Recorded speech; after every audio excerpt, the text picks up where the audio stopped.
அதாவது இத்தனை நாள் வாரம் வந்திருப்பீங்க, பார்த்துருப்பீங்க, பின்னாடி திரும்பி பார்த்தா கூட்டம் இருக்கும், இன்னைக்கு என்னடான்ற மாதிரி உங்களுக்கு தோணலாம். ஆனா ஒரே ஒரு விஷயம்தான், இங்க எண்ணிக்கைக்கு பலம் இருக்கா? எண்ணங்களுக்கு மட்டும்தான் பலம் இருக்கா? அப்போ உங்களோட எண்ணத்தோட ஒரு பவர்ஃபுல்லான ஒரு உற்சாகமான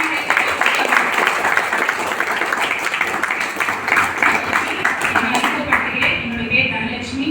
என்னோட சொந்த ஊர் பார்த்தீங்கன்னா ஆண்டிப்பட்டி பக்கத்துல கன்னிக்குப்பைப்பட்டி அப்படின்ற சின்ன கிராமத்துல இருந்து இந்த சூப்பரான கோல்டன் ஆப்பர்ச்சுனிட்டி எடுத்து டிராவல் பண்ணிட்டு இருக்கோம். இந்த தொழில் வாய்ப்புக்கு முன்னாடி நான் ஹவுஸ் ஒய்ஃப் தான்.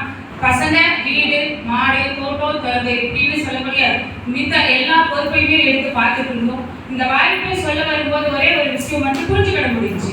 ஏன்னா சொல்றாங்க, சொல்லக்கூடிய அவங்களுக்கு ஆதரவு இருக்கு அப்படின்னா கண்டிப்பா கேட்கிற நம்மளுக்கும் இருக்குதாங்க. சொல்ற விஷயத்த உள்ள அனலைஸ் பண்ணிவிட அளவுக்கு நம்மளுக்கும் கடவுள் வந்து அந்த ஒரு நாலேஜை கொடுத்துருக்கிறாரு. கண்டிப்பா அந்த ஒரு விஷயத்துலதான் என்ன ஒரு விஷயம்னா, இங்க பேசுறது எதுவுமே மோட்டிவேஷனலோ உங்களை தூண்டுதலோ இல்லவே இல்லை. புரிஞ்சுக்கிட்டீங்க அப்படின்னா வாழ்க்கையில ரியாலிட்டியை மட்டும்தான் சொல்றாங்க. கண்டிப்பா இனி வரக்கூடிய காலம் எப்படி இருக்க போகுது, வருமானம் எப்படி கிடைக்க போகுது, நம்ம இதே சூழல்ல ஓடிக்கிட்டு இருந்தோம் அப்படின்னா நம்மளுக்கு பிடிச்ச மாதிரியான கனவு வாழ்க்கை வாழ முடியுமா அப்படின்னா கேள்விக்குறி மட்டும்தான் அப்படிங்கிறத உணர்ந்ததுனாலதான் இந்த இண்டஸ்ட்ரியில தேர்ந்தெடுத்து இதை நாங்க சக்சஸ்ஃபுல்லா பயணிச்சுட்டு இருக்கோம். இதை வந்து சும்மா சொல்றாங்க வருமானம் சம்பாதிச்சுட்டு இருக்காங்க அப்படின்லாம் இல்லை.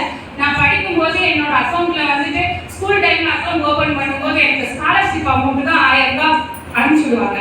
எஸ்பிஐ அக்கௌண்ட் தான் யூஸ் பண்றேன், ஒரே மொபைல் நம்பர் தான். அந்த ஸ்காலர்ஷிப் அக்கௌண்ட் அந்த அமௌண்ட் மட்டும் தான் என்னோட அக்கௌண்ட்ல வரும். ஆனா இந்த தொழில் வாய்ப்பு எடுத்ததுக்கு பிறகு நான் ஹவுஸ் ஒய்ஃப் தான். என்னோட குவாலிஃபிகேஷன் பார்த்தீங்கன்னா 12th, அதுவும் இன்கம்ப்ளீட். படிப்பு நிறைய கனவா இருந்துச்சு, ஆனா சூழ்நிலைனால முடிக்க முடியல. ஆனா இந்த துறையில இப்போ எஸ்டிசி அண்ட் ஸ்டார்பல் ரேங்க்ல பயணிச்சுட்டு இருக்கு.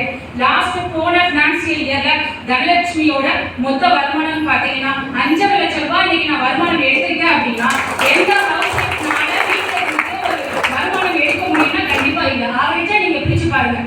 ஆவரேஜா ஒரு 50,000 வருமானம் நம்ம லோக்கல் ஏரியாவில் இருந்துட்டு ஒரு ஹவுஸ் ஒய்ஃப்னால சம்பாதிக்க முடியுது அப்படின்னா 5.5 லட்சம் ரூபாங்க.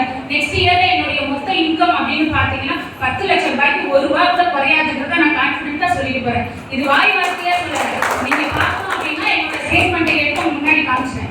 போன இயர்ல லாஸ்ட் பினான்சியல் இயர்ல 23 to 24ல 4.5 லட்சம் ரூபாய் வருமானம் வாங்கியிருக்கேன். ஏன்னா கிட்டத்தட்ட இது ஒரு 3 வருஷமா நான் கண்டினியூவா வருமானம் வாங்குறேன். இந்த இண்டஸ்ட்ரியில மொத்தம் 16 லட்சம் ரூபாய் ஒரு பெண்மணியா நான் சம்பாதிச்சிருக்கேன். அது ஹவுஸ் ஒய்ஃபா இருந்துட்டு சம்பாதிச்சிருக்கேன் அப்படின்னா இதே வாய்ப்பு தான் உங்களுக்கு கிடைச்சிருக்கு. தயவு செய்து கிடைச்ச வாய்ப்பு என்ன, உங்களுக்கு இது தேவையா, ஃபியூச்சருக்கு இது தேவையான்றத முடிவெடுத்து வந்தீங்க அப்படின்னா